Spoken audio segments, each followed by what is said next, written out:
আসসালামু আলাইকুম প্রিয় ভাই বোনেরা, আপনারা কেমন আছেন? আজকে আমি ভাজি দেখাবো দেখাবো না, ঠিক আমরা দৈনন্দিন যেটা রান্না করি ওইটি আর কি দেখাই। আজকে আমি পাট শাক ভাজি করব। পাট শাক সবাই গ্রাম বাংলার একটা খুব প্রিয় খাবার, সবাই এটা খুব পছন্দ করে।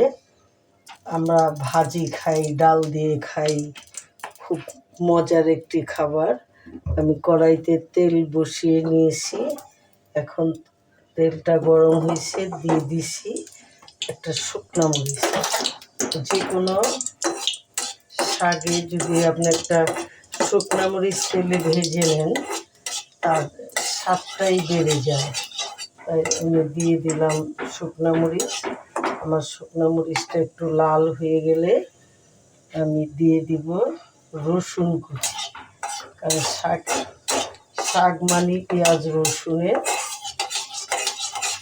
মাখামাখি। পেঁয়াজ রসুন না দিলে শাক ভালোই লাগে না। এখন আমার মরিচগুলি ভাজা হয়ে গেছে, আমি দিয়ে দিব রসুন কুচিটা। রসুন কুচিটা একটু নেড়ে, রসুনটা যখন আমার একটু লাল হয়ে যাবে এর মধ্যে দিয়ে দিব আমি পেঁয়াজ কুচি দিয়ে পেঁয়াজটা একটু নেড়ে নেব।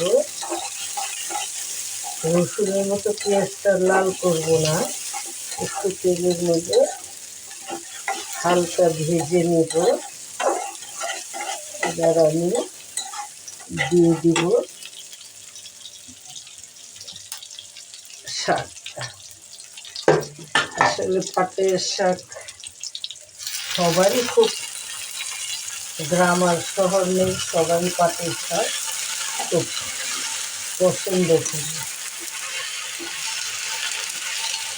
আমি পাটের শাকটা দিয়ে দিলাম, এখন নেড়ে চেড়ে একটু লবণ ছিটিয়ে দিব।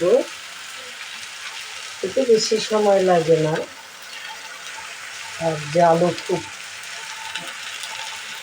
বা মিডিয়াম আছে রাখতে হবে, কারণ খুব বেশি দিলে যেমন হয়ে যাবে। এখন পাটের শাকটাকে আমি দিয়ে দিলাম, দিয়ে দেব এই নেবে স্বাদ মতো লবণ। হইতে বেশি সময়, পাটের শাক হইতে বেশি সময় লাগে না। আমি দিয়ে দিব পরিমাণ মতো লবণ। এবার আমি একটু কাঁচামরিচটা দিয়ে দেবো, আর শাক মানে পেঁয়াজ রসুন কাঁচামরিচ। এখন আমার কাঁচামরিচটা, কয়েকটা কাঁচামরিচ ফালি দিয়ে দিলাম। এবার জালটাকে আমি লো আঁচে রেখে একটু ঢেকে দিব।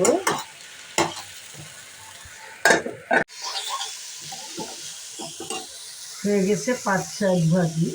আসলে পাট শাক ভাজি করতে সময় লাগে না, দেখেন কালারটা কত সুন্দর সবুজ হয়েছে।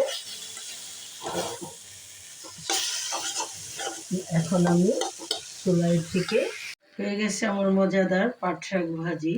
দেখেন কালারটা কত সুন্দর হয়েছে এবং আস্তে আস্তে রয়েছে। সবাইকে অনেক ধন্যবাদ এবং আমাদের পাশে থাকার জন্য আপনাদের অসংখ্য ধন্যবাদ। সব সময় পাশে থাকবেন এবং কমেন্ট করে জানাবেন পাট শাক ভাজিটা কেমন হয়েছে। আর যদি আপনাদের কোনো পছন্দের রেসিপি থাকে অবশ্যই বলবেন, তা ভিডিও করে দেখাবো। সাবস্ক্রাইব করতে ভুলবেন না। আল্লাহ হাফেজ।